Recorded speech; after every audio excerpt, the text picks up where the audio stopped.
بسم اللہ الرحمن الرحیم فَإِذَا عَزَمْتَ فَتَوَكَّلْ عَلَى اللَّهِ إِنَّ اللَّهَ يُحِبُّ الْمُتَوَكِّلِينَ صدق اللہ العظیم۔ توکل علی اللہ کا اصل معنی اور اصل مطلب یہ ہے کہ انسان اسباب ظاہری پر بھروسہ نہ کرے کہ جیب کے اندر پیسے موجود ہیں، ہر شے سامنے موجود ہے۔ انسان کو ان پر بھروسہ نہیں کرنا چاہیے بلکہ اللہ پر بھروسہ کرنا چاہیے۔ اصل اعتماد، اصل بھروسہ اللہ پر ہونا چاہیے، کیونکہ اللہ کی مشیت اور اللہ کی چاہت کے بغیر کوئی کام بھی پایہ تکمیل کو نہیں پہنچ سکتا۔ اس لیے اللہ رب العزت نے بار بار انسان کو اپنے اوپر بھروسہ کرنے کی ترغیب دی ہے۔ اللہ رب العزت نے فرمایا سورہ فرقان آیت نمبر 58 کے اندر وَتَوَكَّلْ عَلَى الْحَيِّ الَّذِي لَا يَمُوتُ، توکل کرو اس ذات کے اوپر جو ہمیشہ سے زندہ تھی، ہمیشہ سے زندہ ہے اور ہمیشہ زندہ رہے گی، کہ موت اس کے اوپر کبھی نہیں آ سکتی۔ اسی طرح اللہ رب العزت نے ارشاد فرمایا سورۃ الابراہیم آیت نمبر 11 کے اندر کہ وَعَلَى اللَّهِ فَلْيَتَوَكَّلِ الْمُؤْمِنُونَ، کہ ایمان والوں کو چاہیے کہ وہ اللہ پر بھروسہ کرے۔ ایمان والوں کا ایمان اس وقت تک کامل نہیں ہو سکتا کہ جب تک وہ اللہ پر اپنا کامل یقین، کامل بھروسہ نہ کر لے۔ جب اللہ کے اوپر کامل ایمان، کامل یقین، کامل بھروسہ ہو جائے تب ایمان مکمل ہوگا۔ اسی لیے اللہ رب العزت انسان کو حکم دے رہے ہیں کہ اے انسان، جب بھی تو کسی کام کا پختہ عزم، پختہ ارادہ کر لے تو نے اس پختہ عزم کر لینے کے بعد اسباب پر بھروسہ نہیں کرنا بلکہ اللہ پر بھروسہ کرنا ہے۔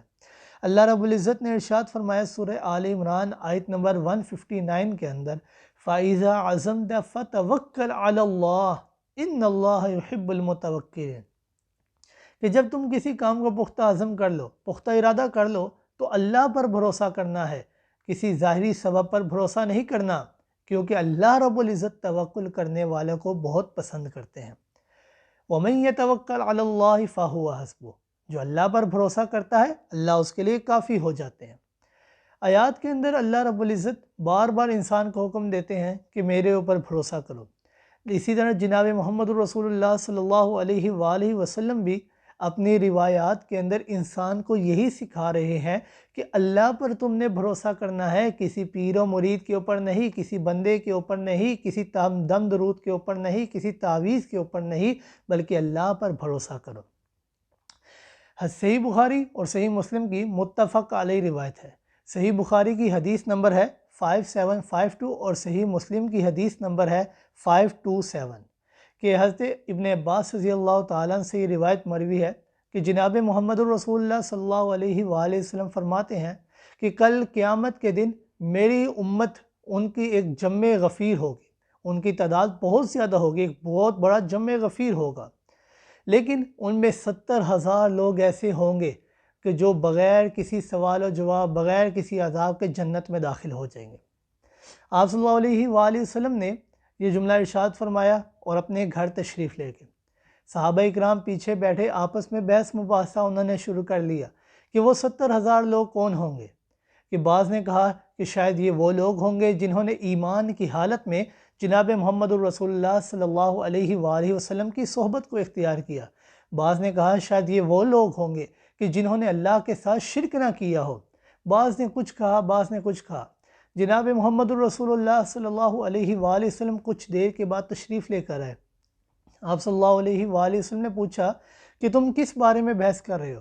صحابہ اکرام نے فرمایا کہ ہم اس بارے میں بحث کر رہے ہیں کہ آپ نے جو کہا تھا کہ 70,000 لوگ بغیر کسی سوال و جواب کے، بغیر کسی عذاب کے جنت میں داخل ہوں گے، ہم اس کے بارے میں بحث کر رہے ہیں۔ آپ صلی اللہ علیہ وآلہ وسلم نے فرمایا کہ 70,000 لوگ وہ ہوں گے کہ جو نہ خود جھاڑ پھونک کرتے ہیں اور نہ ہی کسی اور سے کرواتے ہیں اور نہ ہی بدشگونی لیتے ہیں۔ حضرت عکاشہ رضی اللہ تعالیٰ عنہ کھڑے ہوئے اور فرمایا اللہ کے رسول صلی اللہ علیہ وآلہ وسلم آپ دعا کیجئے کہ میں ان میں سے ہو جاؤں۔ آپ صلی اللہ علیہ وآلہ وسلم نے فرمایا انت منہم، کہ اے عکاشہ آپ ان میں سے ہیں۔ ایک اور صحابی کھڑے ہوئے اور انہوں نے فرمایا اللہ کے رسول آپ میرے لیے بھی دعا کیجئے۔ تو آپ صلی اللہ علیہ وآلہ وسلم نے فرمایا نہیں نہیں اے صحابی رسول، عکاشہ تجھ سے سبقت لے گیا اس معاملے میں۔ ایک مومن کی زندگی کے اندر اتار چڑھاؤ ہوتا رہتا ہے۔ یہ دنیا انسان کے لیے آزمائش کا گھر ہے، اس کے اندر تکلیفیں آتی ہیں، آسانیاں بھی آتی ہیں، خوشیاں بھی آتی ہیں، غمیاں بھی آتی ہیں، لیکن انسان کو ہر حالت میں، ہر لحظے میں اللہ پر بھروسہ کرنا چاہیے۔ حضرت ابراہیم علیہ السلام کی زندگی میں بہت ساری آزمائشیں آئیں، لیکن انہوں نے ہر آن ہر وقت اللہ پر بھروسہ کیا۔ صحیح بخاری کی روایت ہے، حدیث نمبر 4563، کہ حضرت ابن عباس رضی اللہ تعالیٰ عنہ فرماتے ہیں کہ حضرت ابراہیم علیہ السلام نے اپنی لسان مبارک سے یہ جملہ ارشاد فرمایا، حسبنا اللہ ونعم الوکیل، اللہ مجھے کافی ہے اور وہ بہترین کارساز ہے۔ لیکن یہ جملہ انہوں نے اس وقت کہا تھا کہ جب انہیں آگ کے اندر ڈالا جا رہا تھا۔ جناب محمد الرسول اللہ صلی اللہ علیہ وآلہ وسلم نے بھی یہ جملہ اس وقت کہا تھا کہ جب مشرکین مکہ ان سے یہ کہہ رہے تھے کہ اے اللہ کے رسول صلی اللہ علیہ وآلہ وسلم، مشرکین لوگ آپ کے خلاف اکٹھے ہو رہے ہیں، لہٰذا آپ ان سے ڈریے۔ لیکن جب آپ صلی اللہ علیہ وآلہ وسلم نے ان کی یہ بات سنی تو فوراً جملہ ارشاد فرمایا، نہیں، میں ان سے نہیں ڈرتا، حسبنا اللہ ونعم الوکیل، کہ میرے لیے اللہ کافی ہے اور وہ بہترین کارساز ہے۔ لہذا جس مومن کے دل کے اندر یہ دو چیزیں پیدا ہو جائیں، ایک توکل علی اللہ اور ایک رقت قلب، کہ اس کے دل میں اللہ کے بارے میں خوف ہو، اللہ سے ڈر ہو، جب یہ دونوں باتیں انسان کے اندر پیدا ہو جائیں تو یہ دونوں باتیں انسان کو جنت میں لے جانے کا سبب بن جایا کرتی ہیں۔ مومن کے دل میں رزق اور معیشت کے بارے میں زیادہ فکر نہیں ہونی چاہیے، بلکہ ان کے دل پرندوں کی طرح ہونے چاہیے۔